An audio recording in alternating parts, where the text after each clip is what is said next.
Hello, everyone.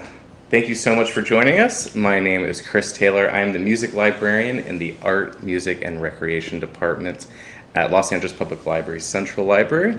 I do want to give everyone a few minutes to show up, but thank you so much for being here. Again, my name is Chris. I'm responsible for the 780s. Those are books on music, as well as a huge collection of sheet music at Central Library. I also have the privilege of putting on events such as these, both in person and online. Tonight, I'm very pleased to be joined by Craig Dworkin and Nancy Perloff to celebrate The Sound of Thinking, a listener's companion to conceptual music. It is available in print and ebook formats from University of Chicago Press. At Los Angeles Public Library, we have the ebook available for holds via Libby, and print copies will be available any day now. They have been ordered, and they are on their way. So it is a real treat to get Craig and Nancy together for this event. So we are indeed recording for posterity's sake, and we will have some time for Q&A at the end. So please feel free to use the chat feature to send some questions over to our guests as we enter the Q&A portion of the event. Let me introduce our guests. Nancy Perloff is curator, modern and contemporary collections at the Getty Research Institute. She is trained as a musicologist and as an art historian. She pursues scholarship on Russian and European modernism and on avant-garde composers such as John Cage and David Tudor. Her monograph, Concrete Poetry, a 21st Century Anthology, was published by Reaction Books in 2022 and marks the first overview of this movement in many years. Most recently, as part of Getty's Southern Californian Festival PST Art and Science Collide, Nancy curated the exhibition Sensing the Future, Experiments in Art and Technology, EAT, and edited the accompanying catalog with Michelle Coe. An expanded version of the show was on view at Luma Arlis in 2025 and 2026. Nancy is the author of Art in the Everyday, Popular Entertainment, and the Circle of Erik Satie. She is the co-editor with Brian M. Reed of Situating El Lisitsky, Vips, Berlin, Moscow, and she is the author of Explodity, Sound, Image, and Word in Russian Futurist Book Art. Her Getty exhibitions include Monuments of the Future, Designs by El Lisitsky, Sea Tales, a video collaboration, and Tango with Cows, book art of the Russian avant-garde. Craig Dworkin is the author of 6 scholarly monographs, including Substrate, The Poetics of Paper, and the Textility of Literature. That's forthcoming spring 2027 on University of Chicago Press. He teaches literary history at the University of Utah and edits Eclipse, a free online archive of hundreds of works of experimental literature. It's an amazing place to dig around. Eclipsearchive.org is where you want to go after the talk, of course. He is also the author of this year's The Sound of Thinking, let's share this book, there we go. The Sound of Thinking, a listener's companion to conceptual music. It is a collection of 26 short essays investigating various themes and tendencies found within conceptual music, which is related to but distinct from experimental music. It touches on works with extreme durations, cross-media translations, thoughtful appropriations, data sonification, and so much more. His approach is lively, playful, critical, but upbeat, and demonstrates close listening, a deep knowledge of many strains of art, and an honorable enthusiasm for living composers and contemporary practitioners. The Sound of Thinking comes recommended to adventurous listeners of all sorts. I will cede the stage for this conversation, although I may pop up a little bit later. So everyone, please welcome Craig Dworkin and Nancy Perloff. Thank you. Thank you, Chris.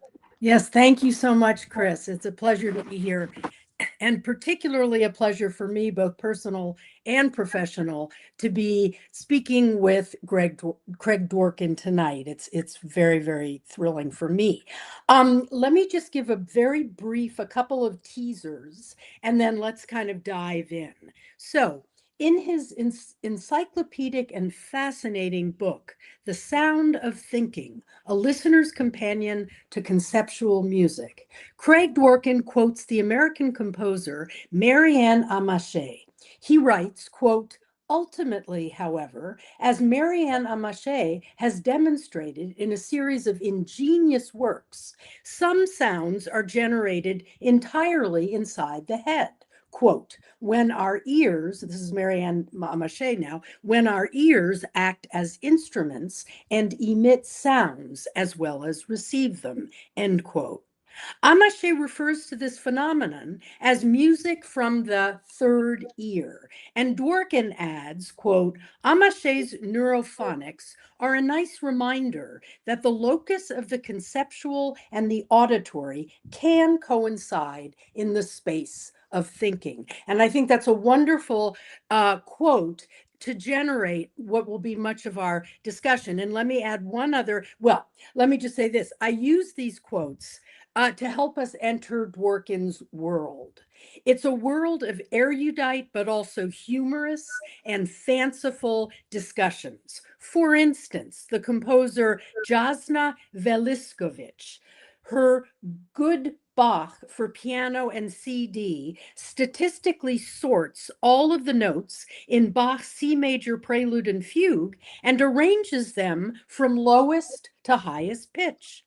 That new arrangement is played simultaneously with Glenn Gould's well-known recording of the Bach piece. So what an amazing thing that, and it's a he or she, I'm not sure, Yasna, he, she, I apologize for that, but it's just a marvelous instance of the kinds of discussions Craig has. So why would Veliskovich do this? And why is it significant for Craig's argument?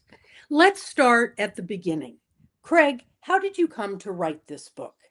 How is it an outgrowth of your previous writing, whether no medium, dictionary poetics toward a radical lexicography, radium of the word, and many others? How is this book different theoretically and in scope? I want you to now take the stage here and help us with these questions. Thank you, Nancy. I'll try to be brief. That's actually a big question. Part of the origin of this book, the most recent part is a few years ago. I mean, I'm like you, I'm trained as an art historian. I've spent my career as a literary historian. So I spent a lot of time looking and reading, and a few years ago suffered some optic nerve damage and suddenly found myself unable to read easily, unable to see very well, and was going a little crazy, not being able to work on things and realize that I could still listen. So that's the immediate impetus, but it goes back to two earlier projects or two earlier moments. I co-edited many years ago with Kenneth Goldsmith an anthology of what we called conceptual writing. Is in some ways the soundtrack to that volume, and we both had radio shows. We both spent a lot of time paying attention to contemporary music, and so in many ways this is also the prehistory of that project, even though it's now come out many years later. But part of what attuned us to looking for conceptual writing was how vividly exciting conceptual, what I'd now call conceptual music, was. The other briefer point that I think it links up to is there's a chapter in No Medium, book you mentioned, that's a sort of media theory book about what we can learn by looking at ostensibly blank media, books of blank pages or smooth phonograph discs, and what sort of started out as a joke to do in the style of Wire magazine's micro reviews of contemporary experimental music. I tried to do comparative reviews of all silent pieces, and that I think taught me something about patience and paying attention to things that would seem to ask you not to pay attention to them, to think about compositions or musical works that would seem to say you don't really need to listen to this, right? It's silent. What do you have to listen to? And how much actually being patient and thinking through something and listening closely nonetheless could pay off. Craig, somewhat related, and this may be something you and I also talked about, but important to emphasize that this is a book about music, not about sound. And I think you really feel strongly about that differentiation, and maybe you could help our listeners understand that a little better. Yeah, this was it was a discussion I had with my great editors at Chicago. Something that came up in the readers' reports for the book, and certainly as I was discussing the project with contemporary artists for the year I was working on it. Sound art would have been the kind of available term that I don't think would have raised any eyebrows. But I wanted to insist on music.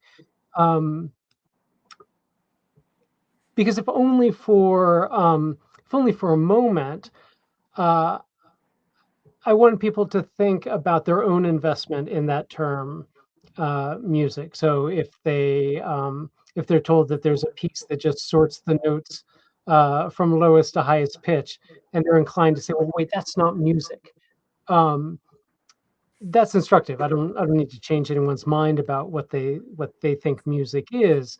Um, but I liked it as a category that then had these works doing double duty, both having whatever local interest they had as artworks, but then also challenging the kinds of containers that people might or might not put them in. It seemed to do something um, for that category of music, especially because, and this given my training, um, so much of what I do is try to put musical compositions into dialogue with works of visual art, works of conceptual art, literary works, poetry. Um, and so I felt that if I'm going to bring in these other disciplines and these other aesthetic categories, I should foreground the music part as well. Mhm. Yeah, and of course, sound art really has a completely different connotation. It's connected more to sculpture, installation, and you're really, as an art historian, you're not addressing those media as much as music, but with the Exactly. conceptual in front of it. And hopefully a little later, this is just a little prompt, but maybe later we can talk a little bit about framing, because I think that's very important to you. And if you'd want, I'll keep going, and then maybe we come back to framing That unless sounds you're great. key. Yeah. Okay, let's go back. I'll make a note. Okay, so in our Zoom a few weeks ago, we discussed your interest in shifting away from the ideology of the conventional musical score with its emphasis on pitch and looking at other parameters such as texture, timbre, procedure, arbitrary rules. Am I correct in citing these other parameters? And are there others you'd like to call to our attention? And why this shift in emphasis to away from pitch? Yeah, I do think it's really true. If we think about, if you imagine the whatever score you had in piano lessons or something, it's really foregrounds and focused on um, pitch and time. Um, and this may again be just biographical. Apparently, very few people are truly tone deaf, but I may actually be uh, tone deaf. And I certainly as I process sound, um, I'm not as interested in this is part of why I'm not as interested in most, I think, early 19th century music, actually. Um, I don't respond just personally to melody, particularly. But I do love music. And I realized, I think working on this book, especially that what I'm responding to as I love music, as I listen probably every day in a kind of really focused way, in the way someone might sit down and really read. I listen to music every day, not as background music, in a concentrated way, but I'm not paying attention so much um, to melodies, to tunes, to the relationship of pitches, but I am paying a lot of attention to timbre, a lot of attention to what I want to call, this would go back to your work on Russian Futurism, what I'd call the facture, factura of it's kind of the surface feel of sounds, what kind of envelope that pitch is arriving within, overtones, all the things that, including all the things that maybe you're not really supposed to pay attention to, or that you're not supposed to hear. You're supposed to tune if the musician scrapes their chair a little bit, if they accidentally knock the frame of the instrument as they're trying to produce that sound. Those are things that captivate me, and I love it. I wanted to open up, I think, music. This is part of that category of music. Music to more than is often presented.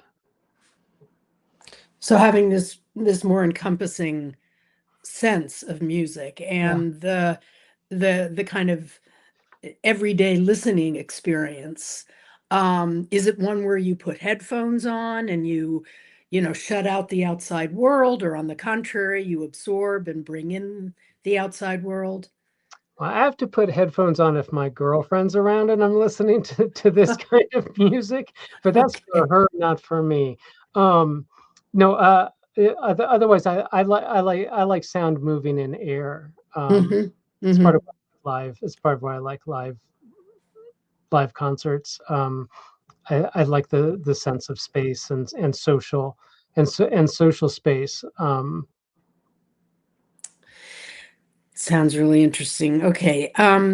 So John Cage writes that sounds are not thoughts, but rather exact instances of a precise morphology of frequency, amplitude, duration, and timbre. Craig, how would you adopt or modify this definition from Cage, which I think you quote in the book? Yeah. Yeah. I think I'd want to add that's that social space that I just mentioned, and maybe that's in part in environment, I guess, would be the broader term, or if you're inside an architectural space, there's a there's a sort of go-to definition of music that we get from the early 20th century. Music is organized sound. Amazing collective Ultra Red revises that and says that music is organized listening, and that's all of the sort of social parts. I don't hear Cage talking about there. Then that's one way I'd want to, I think, expand that definition. And he's talking about sound for music, just to stick with the music part for a moment. For music, I'd want to also push that out, and think about music that doesn't involve sound at all. Would be the other way I want to start to push that definition into the musical realm from sound. Can you give an example of that? I can think of, I'm thinking of works that leverage the conditions of music without necessarily being focused on producing particular pitches, or something like that. There's a really interesting composer named Samson Young, I talk about a lot in the book, has a series of muted works in which you get all of the trappings of, say, a string quartet. People are dressed up nicely and they come on stage and they sit with their music stands, and they perform a piece without attempting to sound the notes, to finger, to bow, but not to make the notes audible. And I want to say that's musical, even if you're not really hearing much more than some brushing and hushing and scraping. Yeah, it reminds me of your analysis or your discussion of Chopin, where there was an instance, and you'll have to help me with this, but an instance of overlaying on the strings and having the piano kind of mute the Chopin nocturne or whichever thing it was, so that you actually heard the piece but didn't really hear. You can probably give people a little better sense for that. I was just amazed by that. Yeah, these are real. I find these experiments really really kind of fascinating, because you don't want to Yeah, say suddenly that it's not music. right. I'm not sure what else. I mean, I guess it's theatrical in some way. Um, uh, but it's not focused. It's not focused like the Chopin is, either on virtuosity, or the kind of affective relationship of pitches, or the what else in Chopin you have the kind of um, intensely affective rubato and things like that. It's not about that, but I Yeah. still want to call it music. And I want to note here, two great theoretical books, much more sophisticated than I am. There'd be a place to go to think about music that does not involve sound. And one would be Seth Kim Cohen's "In the Blink of an Ear," Mm. and the other would be a fantastic book by G. Douglas Barrett, called "After Sound." Um, I think has a subtitle of something like a toward a critical music, I think is its subtitle. But both of these are full-length monographs, making the case for what Seth Kim Cohen calls a non-cochlear music, Mm. after Marcel Duchamp's non-retinal art. Hmm. Hmm. Couldn't we have art that wasn't meant to be looked at? Duchamp proposes. Couldn't we have music that's not meant to be listened to in a cochlear way? Seth Kim Cohen argues. They're both, were really important for my thinking about what music is. Yeah.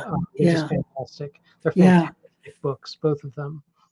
Thank you. That's wonderful for our audience. So going a little bit more into the contents of the book, um, a listener's companion includes many composers, artists who are not well known, as well as some surprising works by famous composers.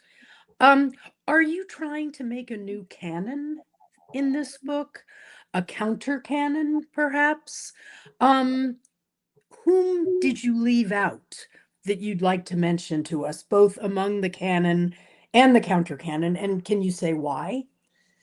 That's a really good question. I'm not trying to make a new canon of anything, um, and except maybe. Yeah, maybe an inverse canon in a certain way that I'll explain. Okay. So I tried. This is another way that this goes back actually to that chapter, "No Medium," of silent pieces that I mentioned, and back to "Against Expression." And this is just a lesson that I've now learned. When Ken and I first thought about doing "Against Expression," we thought it would be a kind of slim anthology. We thought maybe we knew like 12 people that we could put in a book of conceptual writing. We maybe Hmm. got about 8, and we thought, okay, but I'm sure there are a few more. We'll find them. We had hundreds, and we left out hundreds by the time we published it. Wow. Um, my reviews of silent music started off as a sort of joke in the uh, the newsletter that the radio station I had, WPRB in Princeton. Shout out to those those programmers who let me have the difficult listening show for many years there. But we had a program guide that came out, and they were doing a top 10 issue, and I thought, great, that's very funny. I'll do top 10 silent pieces, and I think I knew 3. But then I kept thinking about them, and I kept paying attention to them. By the time I wrote the chapter No Medium, I don't know how many are there, 50, 60 more. And as soon as that went to press, I knew of 3 more that had come to my attention. People still send me blank CDs and blank phonograph records. I still discover pieces that could be in there. And the same thing happened with The Sound of Thinking, that I thought there's a small number of pieces that are really key to my thinking about music that could be conceptual in this way. That could be procedural or processual. I sure I'd find some more. Then I actually realized that there must be composers out there who are writing a certain kind of music, even though I didn't know of it. I looked at it and I asked other composers, and I asked critics and theorists, for help. And I finally found that David Pockney is one. I knew they had to be there, and then they were. And so I tried to include, at least by mention, everyone that made sense to me. I tried to make this as comprehensive as I could, but knowing full well that as soon as it went to print, I would learn about more people and more people and more people. And I've already, it hasn't been out that long, but I've gotten emails from strangers saying, I can't believe you forgot about this person. How did you not mention this person? But this is the negative canon that I would kind of like to have constructed. That knowing that it couldn't be comprehensive, but trying to be capacious but not complete.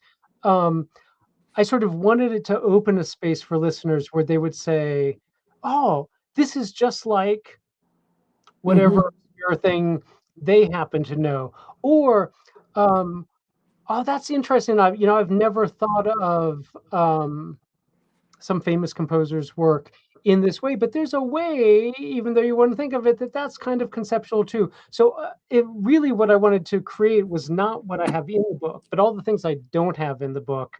There would be a kind of anthology of what I haven't heard, but that other people are going to be reminded of, or are going to hear in a new way, maybe.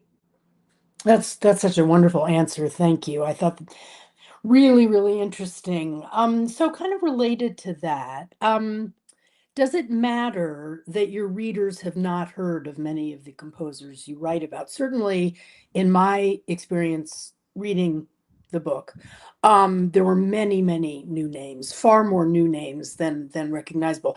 And I did, by the way, enjoy the juxtaposition sometimes where it would be, Beethoven's Ninth Symphony being treated to some new procedural, and this kind of subtle debunking of, the masterpiece.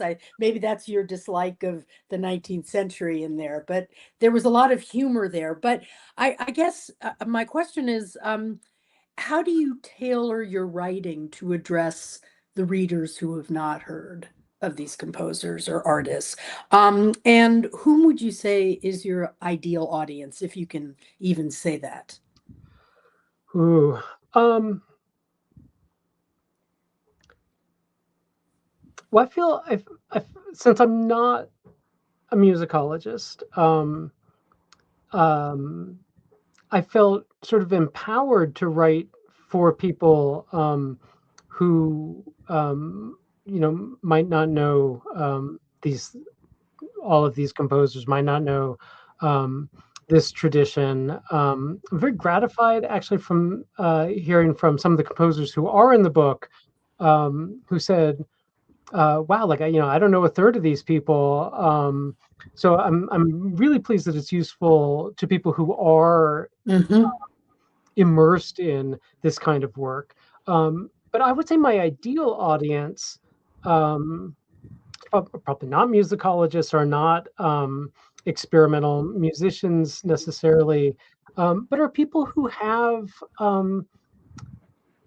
the same kind of curiosity and a brief patience that I had as a listener going to these pieces. So if Mhm. I learn about someone who had done whatever, kind of ridiculous process on something, and I would say, okay, I'll give it 15 minutes. Let me think about it for however long it plays. Let me give it some thought. Let me give it attention. I sort of want the person, who is probably might go to art galleries on occasion, might be interested in, learning about, new literary novels, who would have that kind of patience and say, they're not going to devote their lives to weird, unlistenable music, but they might take 15 minutes and read a short chapter and think about something. I think that's my reader. So a reader who reads similarly to how I listen, I suppose. Yeah. And, it's occurring to me, this is a little bit out of my sequence, but speaking of process and procedure, how important those things are, um, can you tell us something about your process of writing this book?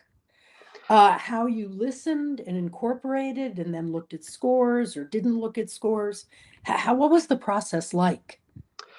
Yeah, it was different for different chapters, Right, right. to be certain. Um,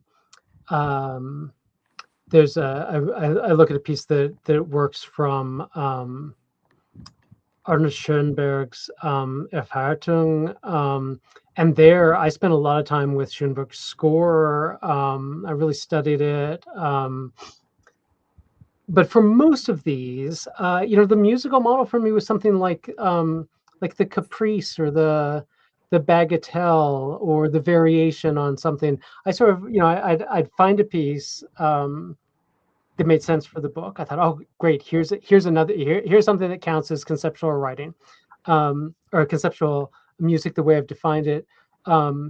and um, I would sit down and say, okay, well, what can I, without devoting myself to this, what can I say about it? What can I learn? What can I read? What can I think? What can I think through? How can I listen carefully and attentively and write descriptively about it? Not as, and this may be the important model for this book, not as the final word, Hmm. but as Hmm. the very first word, on something, to get a conversation going. With this full recognition that, if anyone, deals with these works again, they're a musicologist or something, they'll come and there's a lot more analysis to be done. There's a lot more critical thinking. There's a slow kind of critical thinking that I often do in my literary scholarship, where those chapters, in contrast to this, I often think of as trying to write the last word. If I do Hmm. if I do this well, no one else will have to write about this poet I've written about, because I have spent, 6 Okay. months working on it. I've read everything. Here, I'm just beginning, and I thought, okay, Yeah. what is the caprice? What's the capriccio that could be played on this theme? And then, yeah, hopefully people will take that as a jumping off point for further listening, further thinking, further Yeah. writing, maybe. Right, right, right. And that further writing or thinking could be by you or someone else I hope or it's by someone else. Yeah. someone else. But but I've but read. that's really helpful. So there's an impulse for critics, theorists, historians to focus on individuals and to treat artworks in isolation. How do you tease out context in your book? And again, this is something we explored a little bit. For instance, you've said musical scores involve a lot of language. So language would be a kind of context for those musical scores. Maybe that's what you were even looking at with Erwartung. I don't know. I'd love to know more. But can you explain that a little bit more in terms of the context of language, or however you want to take that. Yeah, that's really interesting. And this, probably at some level just reflects my training as a literary historian. But for all the, and this is the dynamic of why I wanted to foreground music, even as I'm bringing in things that are traditionally thought to not be properly part of the music. And this goes back to what we were saying earlier about kind of bias, the ideology of pitch that you get in conventional Western musical notation, in which and again, people have thought they're musicologists who think critically about this. It's not that everyone's kind of simple-minded about it, but I think in a common sense way, if I were to give you the score of a Chopin nocturne, you say, well, what is the music here? And you say, well, it's these pitches, but there's a lot of language that attaches to it, that maybe has a dedication, it maybe has a title, it maybe has instructions for affect or for attack, or all of these things. It's got a publisher's name on it somewhere, it's got a copyright on it. Got all of that stuff, not properly music, but it's not separable from the music either. And I wanted to kind of give credit to that language that is part of the writing, that can't be extricated from music, even if we conventionally think of it as not part of the music. The paratexts of scores would be one thing. The titles given to a work would be another. We will say, well, they're not part of the work because they're not music, but we can't identify the music without them. So how that works is part of the context that really interested me. Things that seem to be outside, but you can't actually really separate them. So it makes me think of Erik Satie's piano music, where he essentially has all throughout the score these little hints, not really of meaning per se, but asides. And he really is asking us to do something with those little asides, which, if somebody takes them literally, oh, this must mean he's angry because the music is now angry. It absolutely does not connect that way. So it just made me think of that. And are wonderfully poetic. Yeah. There's an instance in which I maybe want to reverse what I did here and take out all the notes from Satie and just present him as an incredible poet. Yeah. And there's a good example, and people may know, is one of the better known pieces, maybe his work, Vexations, in which has the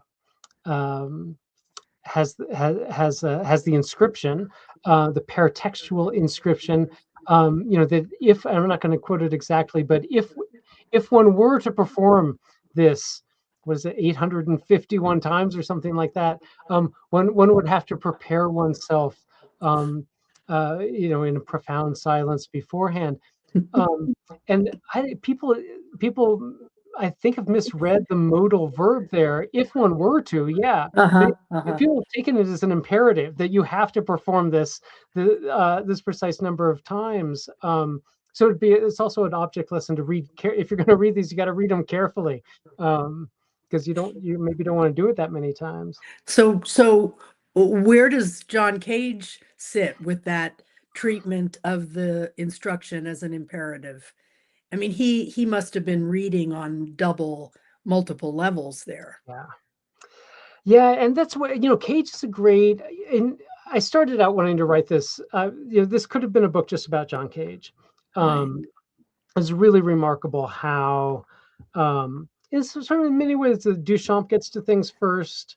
Cage gets to things first in music. and I originally wanted to have the conceit of writing the entire book and never mentioning Cage, not even once. But I couldn't pull it off, and he gets mentioned a lot. But I did try Yeah. not to focus on Cage, and in some ways let him come back in, because I was struck again and again by how many composers, very different kinds of composers, throughout the 20th century, um, all over the world, when they first heard Cage or when they met Cage just once, they went to a concert just once, it changed the entire trajectory of their career, it changed their lives. So Yeah. I wanted to honor that in some way. But Cage is a great example of, I think, of what I was trying to get at, about music that might not seem like music. Mhm. Think about the ways that Cage's procedural experiments with texts, his writing through Mhm.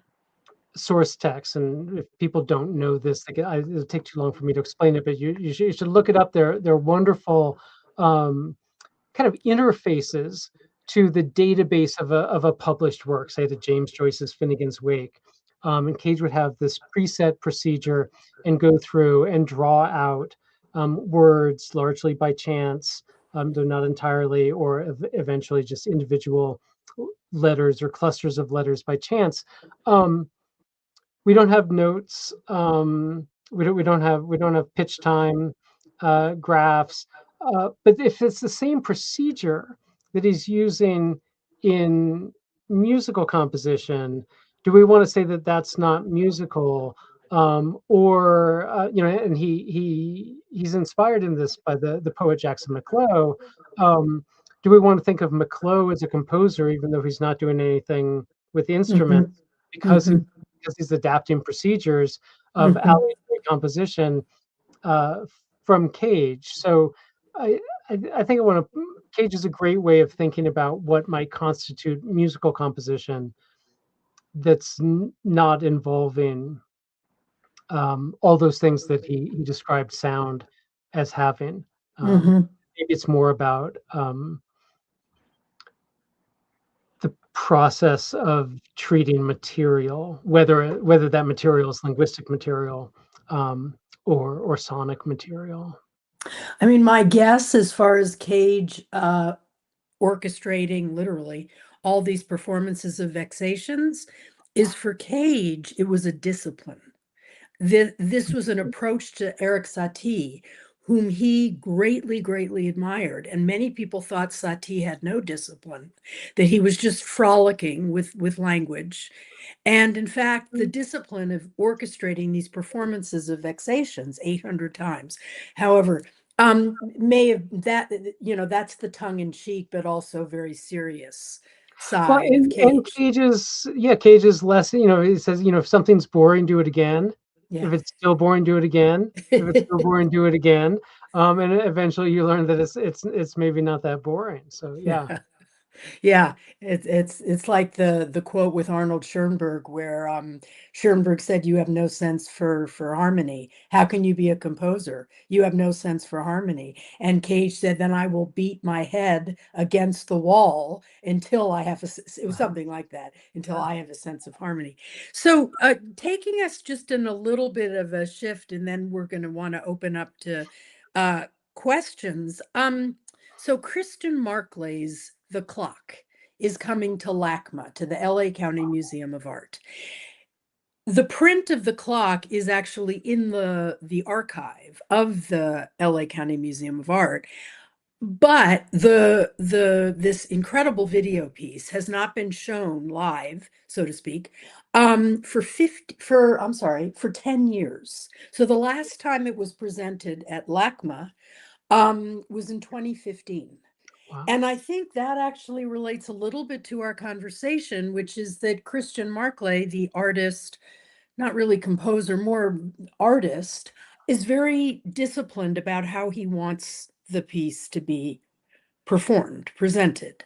There's one night, 24 hours, and he has this all arranged. But what I just wanted to ask you about this a little bit. Craig, how would you say your formulation of conceptual music might help us understand the clock? It's not music or a musical score, but it demonstrates a wide-ranging use of collage, of chants, of appropriation, of the sonification of data, which is something you talk about. Interested in your thoughts on that. That's a great connection. And yeah, and I would say the one thing I'd add to what you said is the procedure of having something Yeah. At the beginning. And so I think if people have seen the clock, they'll understand a lot of what goes into many of these musical compositions, which is I find a really fascinating dynamic. It's not quite a paradox, but you know exactly what's going to happen. You're going to see time on clocks to the minute. If you go into LACMA and it's 12:41, you know what the clock in the frame is gonna show. There's no surprise. It's totally determined. But when Markley set out, he couldn't know, or he didn't know, that 12:41 was going to be a shot from Psycho rather than something else. So the idea that you know what the procedure is going to be and it's determined, you're not going to intervene. You're not going to say, oh, that the 12:41 shot would really go better at 12:30. You can't do that. But you don't know what's going to result. And that dynamic of saying, I know I'm going to set into motion a procedure that is going to generate sound, but I don't know what the particular sounds are going to be, and being open to that. And in many of the musical cases, and in this case, it's not like he could just dash it off. It took a lot of assistance, a lot of time, and a lot of real craft, to compile it, to sequence it. There's a lot involved, so you have to, it's a real act of faith, to spend the time when you're not sure what the result's going to be, even though you can't affect what that result's going to be. Yeah, so I sensed in a few of your discussions of the clock or of Christian Markley a little bit of a critique. And that may or may not be applied. I just wanted to ask you about that briefly. That I just was critical of his. I don't know, critical may be too strong, but that there was some kind of critique going on underneath. No, I mean, I think he's a genius. Yeah. I'm wondering if what you're picking up is I have a little. There's been a lot of recordings, or relatively speaking, given the kind of music of graffiti music.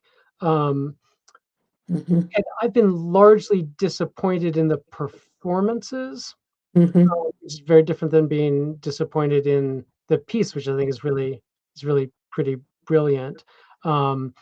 This is for just for the audience. Sorry, this is blank blank sheets of music staves, on stickers and posters put up around, I think around Berlin, and then recollected after a period of time to see what people had written on them, and then played as scores. I think if I had a critique of that, there was a process, and I think it's a fairly extensive process of curating what came back, of saying, no, this one's better than that one. I think I would have liked them to have all been played, regardless of whether people thought that they were good or not. That would be my probably my criticism. But no, as an artist, there's no one I think more highly of, actually, at the moment. No, it's really wonderful to hear your description of the clock, which is so true. I have a little quote just to close, and It's a quote you offer from the conceptual artist Saul LeWitt. And you can make a comment on this, or we can dive into the Q&A. Saul LeWitt wrote, to work with a plan, actually this relates to Markley, to work with a plan that is preset is one way of avoiding subjectivity.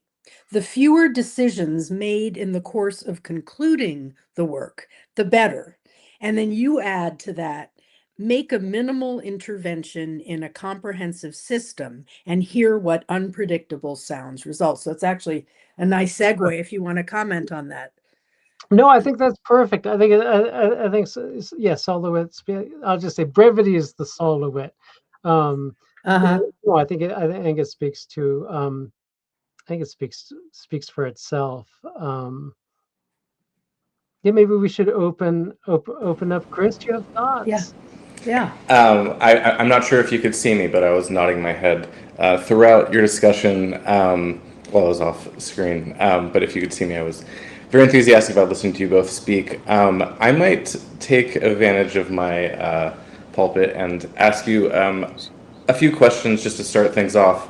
One of them is just going to be more like, one of the real treats of this book is reading you talking about kind of the experience of listening to this music. I mean, there's very good theoretical work in it too, but also just like you reading about what music sounds like and what the experience is like, connecting to it over time. And if I may, oh, I lost it. I was just wondering if you had a personal, if you had a few authors who you really enjoy writing about music, about sound, from like an experiential standpoint, not necessarily from like a theoretical standpoint, that you wanted to name check for us. Yeah, that's a great, generous question. David Troop Yeah. would be one. I say theoretically, G. Douglas Barrett, whom I mentioned before, and I think you know, a lot of my sense of how to write about sound probably comes from people who are not directly writing about sound. But you know, as I say, my day job is teaching literature, and is really you know, paying attention to the people who can give me kind of detailed affective sense of something that's not true. So fiction, like reading great fiction, I think would be probably where I'd go, maybe even more than people writing about music. Fabulous. And this is, let me ask a hyper specific one, and then we'll get to what's in the chat. But kind of from my own personal standpoint, there's kind of been this crisis in sampling, and you did mention Ultra Red before, who are like, to me, some of the great sample work of its time, and still is amazing. But with sort of like the precision of the technology that we have, you know, sampling kind of became micro sampling, and it's very easy to sort of embed really any source material into almost like any kind of music, whereas before, like, source material would really show itself in its music. And I find myself attracted to the earlier work where like the original sounds were sort of more intact, and so I was kind of wondering how you felt about like sampling technology getting so precise, and maybe about technology in general, just sort of like improving and being able to bring in ideas and sound into all kinds of music that doesn't necessarily foreground the process behind it. That's a great question. I want to name check just one more person. Sorry, who I'm thinking about writing about sound, which is the book More Brilliant Than the Sun. Yeah. Oh yeah. Adventures in Sonic Fiction. I got there thinking about fiction, code Ishan, amazing writing, incredible book. So wanted to mention that. Yeah, this sampling, I think, point is interesting, and for me, just personally, my history goes back to Cage, actually, in some ways, and not long after I met Cage briefly, I got to spend an afternoon with him, and I just moved. I just moved to Oakland. I was living on a very busy street, not far from a freeway entrance. I was saying that I was having trouble sleeping. He said, "Oh, think of sound as something visual." So there's like a drone, and that's kind of like a big gray block. But then someone's hubcap is off, and it's like etching something silvery through this block, and then a siren comes, and it's like a red, a little red ball boring through it. And not long after that, uh, the Cage helped me pay attention to what Brian Eno did for U2, actually, to go kind of far from the kind of work that's in Sound of Thinking, where suddenly you're getting like what sounded like car alarms or video game um, uh, noise layered over these otherwise very intentional, very romantic, very conventional songs, really. These are popular music songs, and for me, that this the sense of the sample is also a way of listening to all of the little snippets of sound that are around us all the time when you start up your computer or your phone does some little thing. I feel like even without the technology, that I'm surrounded by tiny samples that are endlessly collaged. When I'm done searching in the PDF, it makes a little pinging sound, like um, all the time, everywhere. And so I try to be generous and think of them as musical um, rather than annoyances. That's lovely. Thank you. So one of the questions actually was about Brian Eno, and the question from Wreak Havoc was one of the well-known artists that I'd like to hear him talk about is Brian Eno and his ambient music creations. I think Eno comes up a few times in the book, if I'm not mistaken. Yeah. Um, Yeah, Eno is kind of essential for the book and not a key player in the book, in part because he's too creative. Um, he's amazingly creative. And in some ways, if he'd been less creative, he could have had more of a role, I think. But in but is really key for, I think, how we think about the experimental, which is, as I say, the background.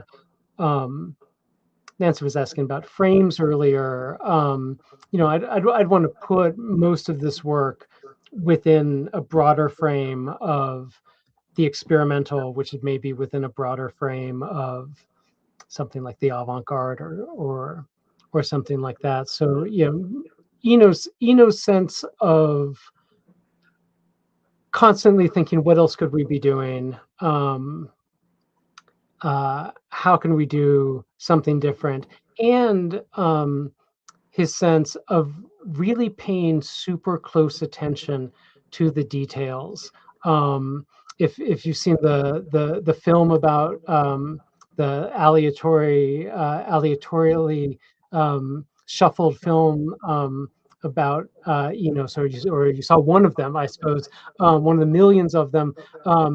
He's forever focused in on like a tiny bug.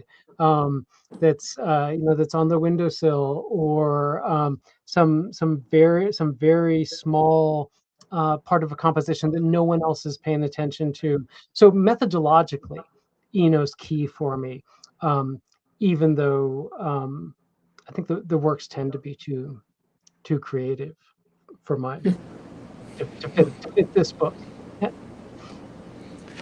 That's a fabulous answer. Thank you. This is from David Haydon. I've been reading The Illegible recently, and I'm curious, what are the continuities and differences in writing about experimental literature and conceptual music? That's another great question. The continuities are, both of these projects look at a lot of non-canonical works, and I think, I think this is one of the things that I should say about the books, just so there aren't preconceptions. One of the things that I try really hard to do as a scholar is not be evaluative. So these are not the works that I think are good. However, I might think I have judgments like everyone else. And so reading the illegible, I didn't go in. Reading the illegible is a book about literally reading the illegible text, things that are crossed out or erased or overtyped. So you'd look at them and you say, well, I can't read this. And I wanted to say, okay, well, what happens if we read it? If we naively insist on reading it anyway? But I didn't go looking for just the good works of illegible literature, whatever that would mean. I just tried to be open, and I don't know, almost scientific, and say, well, what's the evidence? Let me deal with it. Same with the music. These are not my choices of the most beautiful conceptual music. As I say, I tried to be capacious and bring everything in. And I think in that way, there's a real continuity, that these are not the work is descriptive and not evaluative. For worse in many ways, but for better and for worse. Nancy, can I ask you kind of the same question, because you also bounce between experimental literature and maybe not conceptual music, but definitely Cage, Tudor, avant-garde music. I'm sorry, so keep going. And yeah, of course. Sorry. And there's similarities and differences in how you approach those, like in the work that you do, and also both writing, but also curatorially, how that's worked. Yeah, so you mean in terms of, as Craig was just discussing, my selection of what to write about, what to exhibit, is that kind of along the lines of where you're going? Because I guess, as a curator, it's very important that that the materials that I present, that I exhibit, have a visual meaning, a visual connection for the viewer, the visitors, because that's really the first connection. So if we're describing or exhibiting experimental music, maybe music that is presented in graphic notation, which is not something that visitors will necessarily be familiar with. I think, first of all, you can kind of count on the beauty of those graphic scores. I mean, there's something very stunning about Earl Brown, as you mentioned, about Morton Feldman, about John Cage, about Christian Wolff.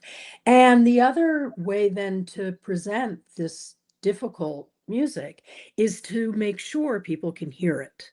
So even in small exhibitions that I've done on graphic notation, graphic scores, I've always included a listening booth, or then years ago when I first did it, it was literally like a little listening booth, and people put their headphones on. But there was that excitement about seeing and listening where people could actually make connections, because the graphic scores are very abstract and the music is very abstract. So on some level, people could say, oh, I can't follow this score note for note, but I can have an impression of what it looks like and what I'm listening to. And so I think that's something that I've tried to do with experimental music, and particularly with new forms of musical notation, which I think people find very intriguing.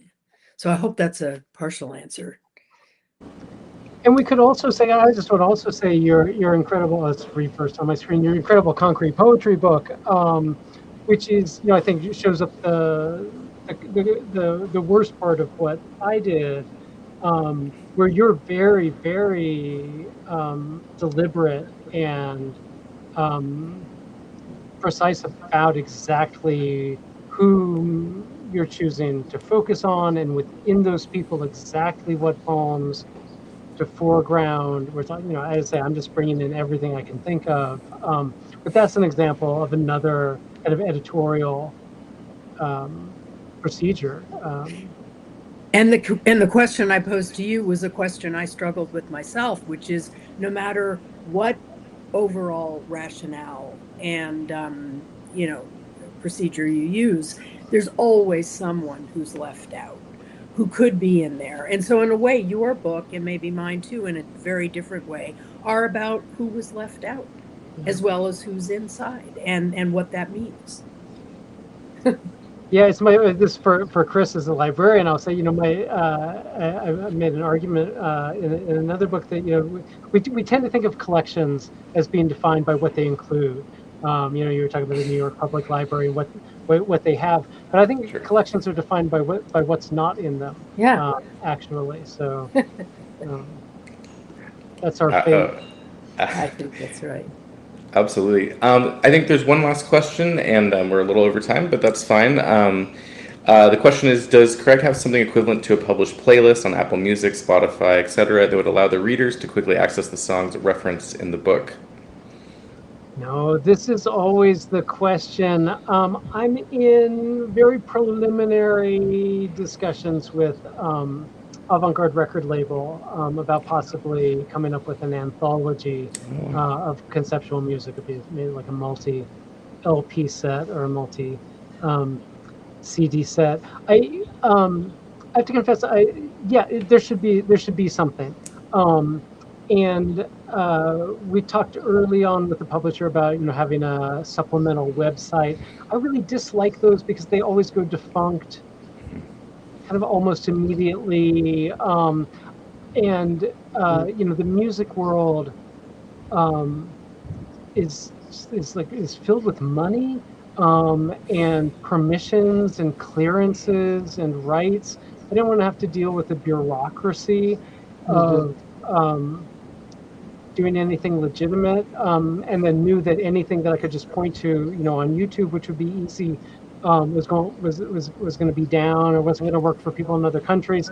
So just logistically, my hope, this may be misplaced hope in technology. My hope was that people could search with one hand near whatever screen they're near as they're reading my book, and that they would find whatever was available if something was available. And this goes back maybe this way to end sort of opening it out into a utopian future. Nancy was talking about audiences. One sort of dream audience that I may not have, but it would be people who program concerts, people who program new music, people who have radio shows like I used to have, who could start to have performed some of these works that there aren't recordings of, so that there could be this kind of new listening. And just to support that, Jonathan Hepfer, who runs Monday evening concerts, he would be absolutely a comrade in arms on that. I mean, this is my ideal reader in many ways. Yeah, Jonathan. I will just say that reading the book is a great experience because you're being taken all over the internet. Some of the music is quite hard to find, and where you find it is surprising, and made me say, like, where is Craig finding this music? Because this is it hasn't been recorded, but it's on someone's long list of pieces. It's really it's a great experience in itself, and it does make reading the book take much longer because you're stopping fairly frequently, but it paces you, and I really appreciate that. Well, thank you so much, Craig and Nancy. I really appreciate it. Really, really lovely book. I can't recommend it enough. I'm going to put it back on the stage. Yes. It was a really great conversation. So everyone have a lovely night. I do want to just plug, if you are here and you enjoyed yourself and want to know more about the programming that we're doing in the art department at Los Angeles Public Library, the best thing to do, I would say, is to send an email to art@lapl.org and just ask to be added to our monthly mailing list. We have a calendar, and we send that out every month. And I did want to plug, I do have an event that I'm excited about. This is in person, not online. I just put the link in the chat, but it is for Andy Beta has a new book on Alice Coltrane, Cosmic Music, the Life, Art, and Transcendence of Alice Coltrane. Andy Beta will be there, and he'll be interviewed by Harmony Holiday, a fabulous poet, local poet. So that should be a really exciting event on August 8th, a Saturday afternoon at 3 p.m. So I hope some of you can make it. And again, Nancy, Craig, did you have anything that you wanted to plug or any final thoughts? I just wanted to say thank you both. I'm really grateful.